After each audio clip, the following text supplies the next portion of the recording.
Donald Trump has now put the primary season behind him as he pivots toward the general election. So what does he need to do now? Karl Rove, in an op-ed in the Wall Street Journal, writes Trump should basically tone it down a bit. Quote, voters will tire of the Donald if he doesn't have a second rhetorical act with far fewer insults and more substance, reading more speeches from a teleprompter, particularly, she said, and he wrote, on the economy will help. Karl Rove joins me now, former White House Deputy Chief of Staff to President George W. Bush and a Fox News contributor. You know what folks are going to say? Let Trump be Trump. Do not tether this man to a teleprompter, and do not tell him that he needs to not be himself, because we've seen that road before, you know, when John McCain became decidedly less mavericky, and it didn't work. Yeah, well, there's a good Trump and a bad Trump. He's going to win if we see more of the good Trump and less of the bad Trump. Think about this. His favorables are 28% among all voters. He has a 69% unfavorable among women, 58% very negative. So he's got to take the good elements. He's not too far behind him on the women. I know, but she's got a 37% difference between, he's got a 37% difference between his favorables and unfavorables. She's got a 16. She's in a better place.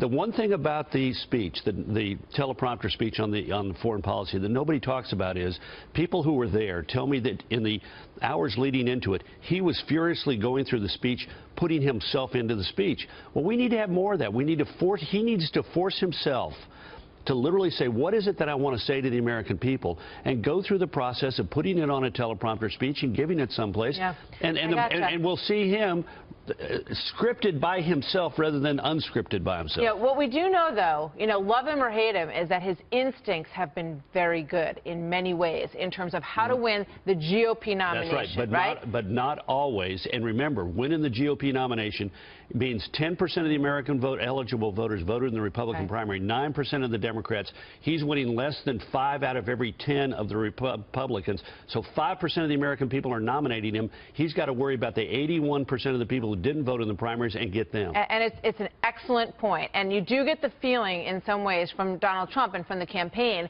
that they have such a head of steam right now. They're feeling so great about what they accomplished, and well, they should, in terms of the way that they were able to dispatch with 16 other candidates. But the general election is a whole different kind of animal story, and if they want to win, they need to ramp up for that. Here's an example. Here's last night with Bill O'Reilly. Donald Trump was asked a question by Bill O'Reilly, what would you do if our guys are on the aircraft carrier and this happens, they're buzzed by Russian fighter jets, what are you going to do? And here's what he said. I would be very strong, and I would say, do not do that. That's provocation. That's something that you're not supposed to be doing. Right. But if he did it, if he defied you, to do on many, you'd have to shoot one of those planes down. I may have to do something which you would hate to do, but this is something I wouldn't want to do. What do you think of that answer? I think it was a bad answer. You don't want to start. What should he have said? Well, he should have said, you know what? We will make them pay a price for that. This is in violation of our agreements, and so we will find a way to send a strong message to them. They keep that up, there will be consequences for their acts. It will be in a way that may not be public, may not be a big public escapade, but by God, we'll make certain that if they pull those kind of stunts, there's something that they want that we deny them. And then go do it to them and call up Putin and say, you keep doing that kind of funny bunny stuff, and by God, we're going to make you pay a price continually. And I'm not going to make a big deal about it, but you and I, Vladimir, will know that when you allow your people to do that kind of stuff, you're going to pay a price. And look, we have lots of tools at our disposal. Put a couple of his pals on a list saying they can't travel to the United States, and we've seized some assets. Do something that the Russians want, deny it to them, and make it clear we're doing that simply because you violated your agreements. You know, I was looking at another piece in the Wall Street Journal this morning, and it talks about they're kind of trying to wrestle with this because obviously they've been very anti-Trump on the editorial page of the Wall Street Journal. He has pointed that out many times. So now they have a piece called The Trump Reality, and one of the lines in it talks about they believe that Democrats hope to use Mr. Trump as a battering ram to take back Congress and destroy reform.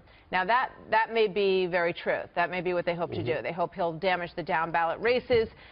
They obviously are going to try to counter that. But, you know, this line about destroying reform, I think people look at what's happened over the past 4 years, winning the Senate, winning the House, and they say, where's the reform? Well, where is the, where it didn't happen? Yeah, and well, they're Martha, sorely disappointed. Martha, that doesn't give credit where credit is due. The Republicans have developed a comprehensive proposals to repeal and replace Obamacare with something better.